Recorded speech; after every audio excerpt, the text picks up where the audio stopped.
Raya and the Last Dragon was a pretty bad movie for a lot of reasons. First, I'm really tired of everything being done in CG instead of getting the stunning talent and beauty of 2D animation. I know 3D can be utilized well. Kung Fu Panda is a great example of that. But in this one, they really didn't utilize it well. Nothing was done with it that couldn't have been done just as well or better in 2D. Secondly, the voice casting. Most of it was okay, but I think I'm far from the only person who is thoroughly sick of Squawquafina playing herself in pretty much everything she does. She always plays the same kind of character and produces the same kind of annoyance that just makes you want to duct tape her mouth shut. There are plenty of people who have voices that could come off as annoying and only fit certain kinds of characters, like the late great Gilbert Gottfried, but a good writer and director knows how to utilize them, and how to prevent them from becoming too grating or overdone. Raya did not have good writers, so there was no one putting the kibosh on her voice overstaying its welcome by a wide margin. Speaking of annoying characters, am I the only one who is truly sick of the overdone, ridiculously smart and sinister baby or small child trope? Seriously, I can't stand it. They always end up being obnoxious and split between being the smartest person in any room and then suddenly being helpless and stupid because they're a child and everybody needs to dote on them and protect them. I find these characters even more annoying than the baby that just shows up for diaper hijinks and driving the protagonist crazy by crying all the time. At least those are more like, babies. The worst part about the movie, by far, is its destruction of the message of trust that it is trying to send and the victim blaming that goes along with it. For those of you who have been lucky enough not to be subjected to it, Raya and the Last Dragon is a movie featuring, of course, Raya, a young woman who is trying to save everyone by putting the pieces of a magical artifact that protects the land from a largely unexplained evil force called the Droon back together after it was shattered and the pieces stolen when she was a child. This artifact was created by dragons who sacrificed themselves to empower it to protect the lands, except for one, their sister Sisu, who was entrusted to keep it safe, which she did a really bad job at. The land of Kumandra is split up into parts that resembles a dragon itself, the parts being named after what they resemble: fang, talon, tail, you get the idea. Raya and her father are leaders in Heart, which has held the artifact for hundreds of years. There is a very fragile peace between all the lands, and as a gesture of trust, Raya's father invites the other leaders to come and talk and share in their bounties to build stronger relationships between them all. This turns out to be a mistake, as Namari, the daughter of Fang's leader, is a smug little brat who tricks Raya into showing her where the artifact is and tries to steal it. As it turns out, all the leaders wanted to steal it for themselves, proving that none of them were worthy of the trust that Heart extended to them. Why did they want it for themselves? The glory and honor of being its protectors mostly. It doesn't seem to bestow any particular powers on its holder, though it is implied that a lot of the bounty and success of Heart is at least helped along by it. Because of Namari, and the fact that Raya trusted her, the artifact gets broken and the piece is stolen by the various leaders, which unleashes the Droon and costs the lives of thousands, including Raya's father. Raya is left alone, trying to fix a problem that she blames herself for. If she hadn't trusted Namari, none of this would have happened, so it's up to her to fix everything. She travels to try and collect the pieces, gathering sidekicks along the way, starting, unfortunately, with Sisu, who is an idiot that thinks blind trust is the absolutely only way to go, and is constantly getting in trouble and making things worse because she refuses to act with any kind of thought or caution and believes that trusting everyone, even those who have already hurt you, is always the right thing to do, even though she's proven wrong time and time again.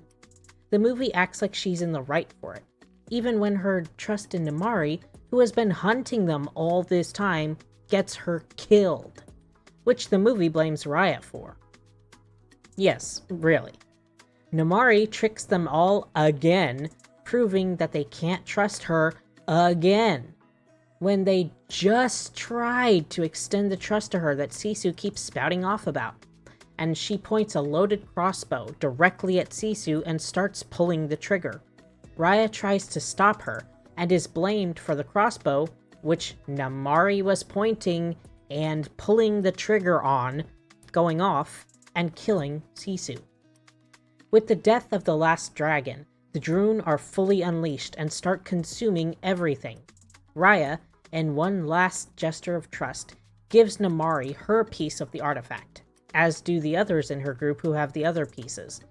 Namari reassembles them, which is enough to destroy the Droon, revive all the dragons who bring back Sisu, unfortunately, and save Kumandra, with Namari being treated like a big hero rather than someone who is the direct cause of everything that went wrong and who only put the pieces back together to save her own backside. I mean, really, what was she gonna do? Throw them away and get killed? She didn't prove worthy of any trust. All she proved was that she didn't want to die. From the initial trailers that were released, it seemed like the story was going to be different.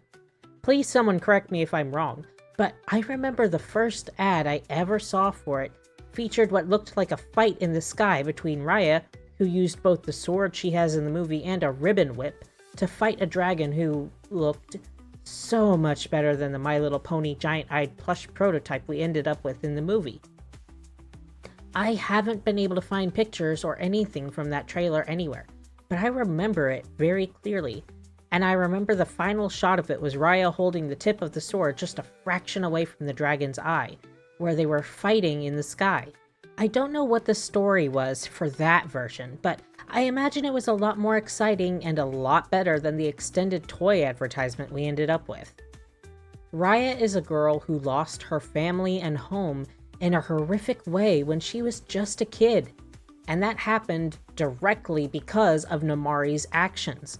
It wasn't an accident or a misunderstanding. Namari was specifically trained to trick Raya and knew exactly what she was doing. She knew she was betraying Raya and liked it. See that smug face? Oh, I just want to put that little brat over my knee with a good hickory switch. Sure, maybe she didn't realize that the stone was going to get broken and unleash all the chaos it did, but she made it very clear she didn't care what happened to Raya, or the people from any of the other nations. She only cared about herself and impressing Mommy Dearest. This hasn't changed when she's older. She doesn't seem to care about the damage that she and her mother did. All she cares about is expanding her people's territory and collecting dragon-related toys, up to the point of risking people's lives so she can steal a picture of a dragon from Raya. Dude, just have someone draw you a new one. It's not that hard. It's not like she knew the importance of it, she only cared because it was a thing that had a dragon on it, so she wanted it. Namari attacks and tries to hurt or kill Raya pretty much every single time they run into each other. And yet Sisu seems to think that it's Raya's fault because she hasn't tried to be Namari's friend hard enough. Sisu insists that extending blind trust to everyone, even the people who have broken your trust over and over and over, and take every chance they get to twist the knife they stabbed in your back even more, is the only way to be happy. The example of why she learned to trust is really pathetic too. She says that because her siblings entrusted their power to her, that means that Raya should trust Namari too. No. Her siblings trusted her because they were her siblings and presumably always tried to help one another, cared about each other, and never did anything to hurt each other. Namari isn't Raya's family, and has done nothing but hurt her every time they interact, even from a distance. Raya even makes an attempt to show Namari some trust. And what happens? Namari throws it in her face, again, and makes everything so much worse. And the movie acts like it's Raya's fault. They literally have Namari, who shot Sisu point blank and killed her, blame Raya for it. No. Absolutely not. If someone has a gun, or crossbow, I know, but same idea, pointed at someone else, and the person with the weapon fires it and kills them, that is not the fault of someone else standing nearby who tried to stop them. It is entirely the fault of the person who pointed the gun in the first place. Namaari has done nothing throughout the entire movie but show why she is a cruel, irredeemable, selfish monster who cannot be trusted. And yet the movie blames Raya for the bad things Namaari causes. It was Raya trusting Namaari at all that caused the entire mess to begin with. If Raya had told Namaari to get bent from the very start and hadn't shown her where the stone was, none of this would have happened. Everyone would have been safe and the peace would have been maintained. Raya's father was trying to extend trust to all the other nations. That's why he'd invited them there. And what did they do? They all stabbed him in the back and were clearly only out for themselves, no matter the cost to anyone else. In the end, when the stone is put back together, everyone acts like it was because they trusted Namaari that everything is okay now, and she did the right thing because it was the right thing. But that's obviously not the case. She did it to save her own skin. It's not like she could have gotten out of there with the pieces. She had to reassemble them to stop herself from getting killed. But she's pulled into the friend group and treated like a hero, even though she was, from beginning to end, the source of every single problem the actual heroes faced. She was the one chasing them. She was the one stopping them, putting the stones together and saving everyone. She was the one who killed Sisu. Though I did kind of appreciate that, but it was troublesome for everybody else, so, you know. She didn't fix anything, even when she was the one that broke it. But the movie acts like Raya is wrong to not blindly trust her and everyone else when they demonstrate that they can't be trusted and are only out for their own self-interests. This movie completely botched the message of trust. Blind trust is never a good idea. Blind trust is what gets your bank account cleared out by scammers. Blind trust is what gets you driving off a car lot in a lemon that is going to fall apart the moment it's out of the driveway. Blind trust is what gets people used, hurt, or killed. A cautious trust, and choosing not to trust someone again after they've hurt you, is completely fine and usually the right thing to do. If someone stabs you, the correct response is not to hand them a bigger knife. But according to Raya and the Last Dragon, it's the only correct response. Raya is treated like she's in the wrong for not wanting to get hurt again. She's basically blamed for all the bad things Namaari does, with Sisu and the writers acting as though the only reason Namaari is doing any of the bad things she does is because Raya doesn't trust her. No. Namaari isn't doing bad things because Raya doesn't trust her. Raya doesn't trust her because Namaari keeps doing terrible things over and over every chance she gets, starting with when Raya did offer her that blind trust. The movie is poorly paced, meanders a lot, has way too much screen time for characters that are particularly annoying, and fail to be endearing even when they're designed with giant puppy eyes that look like something made by Cocomelon. And the message is downright awful and very poorly executed. It blames the literal victim of everything for all the bad things that have happened to and around her, rather than blaming the people who actually caused it all.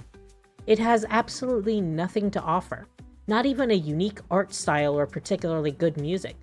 It's nice to see a new culture's art and fashion being featured, sure, but they don't really do much with it and you don't get the time to really appreciate it. And the music? Well, it's Disney. The music isn't bad, but it's not what I'd call their best either. If you haven't seen it yet, spare yourself the trouble. It's a waste of time from beginning to end with nothing positive to offer, not even particularly cool world building or character designs. Pretty much everything they did is something that has been done far better by other movies and shows.